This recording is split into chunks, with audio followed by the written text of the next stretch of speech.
Hi guys, it's Luke and welcome back to another video. Today I'll be doing my January anticipated releases for 2022. So if you're not familiar with my channel, I did for the past year the anticipated releases. So I went to search for books that are coming out and I was excited I was excited they are coming out and I told you about it. You know, it's just a little bit like an information video, but I did it for 3 months. So each 3 months I will do a video for those 3 months, but it ended up being like very long videos, especially when there were like very big publishing months. So in this year I asked you in the last one if you don't mind if I divide it more, like bi-monthly or monthly. So I got some responses on that, but I feel also that monthly works a little bit better. There are smaller months, probably there will be a month that maybe I don't have any anticipated release, but let's see. By now I think it's going to be a shorter video, but yeah, so these are my anticipated releases. I don't think you will expect to see sequels from famous books that I haven't read, but I think I achieved some genres in some books that sounds really good. I think I have like around 15 for January, so I'm really excited. But before I give you my anticipated release, don't forget to leave a comment, like and subscribe. It's very important because I'm almost hitting the 500 subscribers, which is one of the main goals of the channel. So I would be very happy if you could help that, and also the likes and comments help the algorithm of YouTube promoting the videos and getting to more people. So that will be awesome. Now, let's start with the releases. The first day of the half year, so I organized by days, it's for January 4th. And the first one is The Starless Crown by James Rowling, which is a very famous author, although I haven't read any book for him. I think I have one or two. But I believe this is in his new series. So this is like an apocalypse series. So a gifted student foretells the apocalypse and her reward is a sentence of that. She's floundering into unknown. She's run to a team of outcasts, a broken soldier, a drunken prince, and an imprisoned thief. And they all have their problems, and on the run they are hunted by enemies old and new. They must learn to trust each other in order to survive in the world evolved stranger, beautiful and deadly ways, and uncover ancient secrets that hold the key for their salvation. But each passing moment doom draws close. You know, who will claim the Starless Crown? So we have some aspects it has to do with the apocalypse, so I'm really interested to see. You know, because it's a fantasy one, although his books tend to be fantasy, but it's basically on artifacts and Atlantis and something about that. This is an apocalypse and it's part of a series which I'm really interested to see because I know more the Sigma Force by him, and yeah, this is the first anticipated release that I have for you. The second one is Cinder the Fireplace Boy, another gaily grim tales, Rioan Tales by Anna Madol. So this is a retelling of the grim tales but with a queer aspect. So I will read the synopsis because I think it's easier. Once upon a time there lived a beautiful prince who kissed a frog, a cinder-smuggled child who hid a secret, a princess who climbed a long braid of golden hair for love, a thumb-sized boy with courage of a giant, and a violent little tailor who wits as sharp as a needle. So you can see that I believe there's like, you have here Cinderella, you have the Princess and the Frog, Rapunzel, so you have here some Grimm's retellings, but they all go with the queer aspect. I got an arc on NetGalley, I was really excited, and since it's a short story collection, I think it's going to be very easy. It features 8 original illustrations by Alex Dingley, so I'm excited because I like illustrations on books. And yeah, I'm here for it. I like the tales, I like the classic ones, I like the Disney ones because some of them I got Disney versions. And yeah, I think I'm always here for a queer retelling, you know. It sounds really cool, and it also comes out on January 4th. Continuing on January 4th, we have The Kindred by Alexia Dow. And this sounds interesting because, first of all, the name and the cover are stunning. And I'm curious because I don't know what is The Kindred. There are two main characters here, Joy Abara and Felix Damid, or Duke Felix Damid because he's a duke.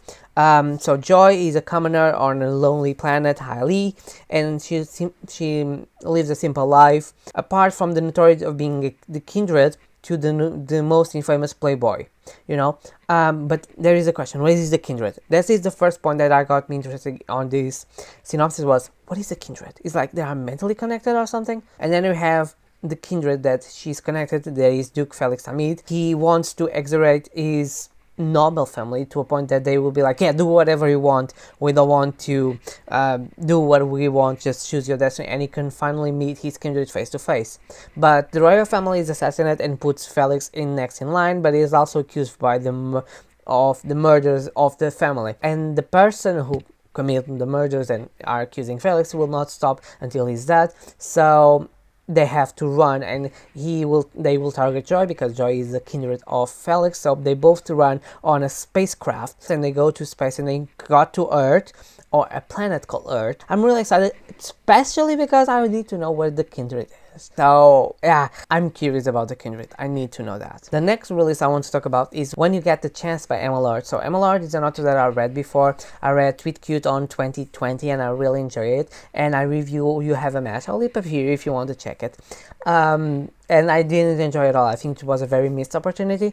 But this is her new book that is basically a letter for the musical theater kids. So got me on there because I love musical theater. So yeah, so we have Millie Price, and his dream is to become a Broadway star, but she has a very protective and super introverted dad who, after raising her alone, doesn't want her to get out of the house to pursue a dream. The rival on the drama club, Oliver, that has some romantic tension there, and the Millie moods, which is a feeling of intense emotion that tends to overwhelm, always at the minimally inconvenient time. So I think she will deal a little bit with anxiety or something overwhelming feeling, so that's really interesting to see. So Millie needs an ally to pursue her dream. After finding the life journal of her dad in 2003, she's gonna decide she's going to find her mother, and she has here some possibilities. So I believe this is gonna be a story a little bit like the You Have a Match was a little bit of the Parent Trap. This is gonna be Crossroads by Britney Spears, with Britney Spears. You know, she likes to sing, the dad doesn't want, you know, finding her mother. I see here some adventure. I believe this is going to be a single POV. I'm really excited to see the reference of the musical theaters, you know, because I really like that, and let's see how it is. Then we move to January 11, and this is 11, 19 or 20 because it depends on the country you're in, but it's Daughter of the Moon Goddess by Su Lin Tan, and this is a debut fantasy inspired by the land of Shangyi, the Chinese moon goddess. I'm really excited. The covers are gorgeous. Even the UK or the American versions are just gorgeous. I love both. Our main character is Xingying. I don't know if I said correctly, but Xingying is accustomed to solitude. She's been hidden from the fierce celestial emperor who exiled her mother for stealing the Izek seal of immortality, and she lives on the moon. I think that's important. But when Xingxin magic flares and her existence is discovered, she is forced to flee her home and leaving her mother behind. So she flees to Celestial Kingdom, which I don't think it's the best choice, but maybe it's her only choice. And she disguises herself and has the opportunity to train with the Emperor's son, mastering archery and magic, so it's going to be interesting. And they say there is a flame, so it's going to be like a friends to lovers, you know, it's going to be very interesting to see that. To save her mother, Xingxin embarks on a perilous quest, confronting legendary creatures and vicious enemy across earth and sky. So it's going to be, I think this is going to be where the mythology enters. So I'm really excited because I really like mythology and I really like creatures. So this is going to be a very good point. It's going to be very good. I think this is part of a duology, the Celestial Kingdom duology. There is already there the second one. Yeah, the covers are just stunning and I love mythology. So I believe this is a very good option for a pick for the beginning of the year. The next book is also on January 11 and is The Ember Crown by J.C. Bedford. I also got an arc on NetGalley, so thank you so much. And this is a new epic of fantasy. Three social outcasts must work together to fulfill the orders of a dead king's ghost, or risk their nation fall to a tyrant. The beginning is the king is dead, the queen is missing. On the Ember Coast, the uprising king is driven Zenovia to a brink of war. So, very good. The only people who can set things out is a failed bodyguard, a Landstreader witch, and the assassin who set off the whole story chain of events. So, Valdas, who is the bodyguard who failed to protect the king and is being accused of the murder and is now on the run. Valdas doesn't believe in magic, which is unfortunate as it turns out. We have Mirza, who is the witch, and she's a healer, an ability to walk the spirit wall. So, she's maybe the connection with the Death King. She believes that the journey she must take is one she can never return from, so she knows the stakes. And we have Lind, is a clever assassin. Someone pay him to kill the king, but who is to blame? the weapon or the power behind it. Maybe he's very morally gray. Let's see if it's not just that, oh, they pay me, you know. I'm sometimes to see, because if he stays true to himself, like, yeah, I kill it because of the money, I think it's going to be very interesting to have a morally gray character here. So it's going to be very cool. I really like the cover. And yeah, you know, these three, I believe if it has three perspectives, it's going to be very cool. The next book is also on January 1st, but it has two titles. The Girl She Was by Alafar Burke or Find Me. The book has two titles. I don't know if it's because there are like two different editions on the UK and on the US, but the two titles I'll put here, the covers. This is a thriller. In this book we have Hope Miller, who has suffered an accident 15 years ago. She's found in a small town over overturned vehicle, but she lost her memory. Her best friend Lindsay Kelly, who is a lawyer and who found her, understands that Hope needs a new beginning. You know, she's worried how her best friend will fare in a new West Hampton home, far away from everything familiar, but you know, she understands that she needs a new start after that. But Lindsay's worst fears come true when she sees that Hope disappears without a trace. The DNA matches with the Kansas murderer, so she calls to this detective Ellie Kutcher, who is the daughter of a cop who dedicated their life hunting the Kansas killer. So it's going to be this thriller of these two women trying to find her friend and trying to find this killer and see the connections also with Hope's past, because we don't know the Hope past. I think if it's well written, can be a chef's kiss, a chef's kiss thriller, because it sounds on top. Also on January 11 is The Bone Spindle by Leslie Wieder, and this is a very anticipated release for a lot of people. So it's a Sleeping Beauty meets Indiana Jones in this thrilling fairy tale retelling for fans of Sorcery of Stones and All Stars and Teeth. I haven't read any of those. I want to read Sorcery of Stones. So we have here a prince under a sleeping curse who has been waiting for under his ear to waken. We have Fee, who is a bookish treasure hunter who definitely doesn't believe in true love, and we have Sean, a tough as dirty girl from the north who likes to cracking skulls, pretty girls, and doing things on their own way. When Fee prickles her finger on a spinning wheel, she finds herself stuck with the spirit of Brian Rose until she can team up with Sean and break the curse. You know, we have dark magic, we have witches. It's gonna be like a fairy tale, you know, Beauty and the Beast fairy tale retellings, but it's going to be very interesting. It's a fast-paced young adult full of adventure, a little bit of snark. It's also part of a series, so I don't know if it ends here and then going to take another fairy tales or if it's continuing the next one. And it has multiple POVs, which I like, so definitely a book to check out if you like fairy tales, and I know a lot of you like. We move to another thriller, and this comes out on January 11 also, and it's A Flicker in the Dark by Stacey Willingham. This is her debut novel from what I see. So we have our main character Chloe, who was 12 when her father was arrested as a serial killer and put her in jail. You know, and she has to deal with that and, you know, understand that her father is a serial killer.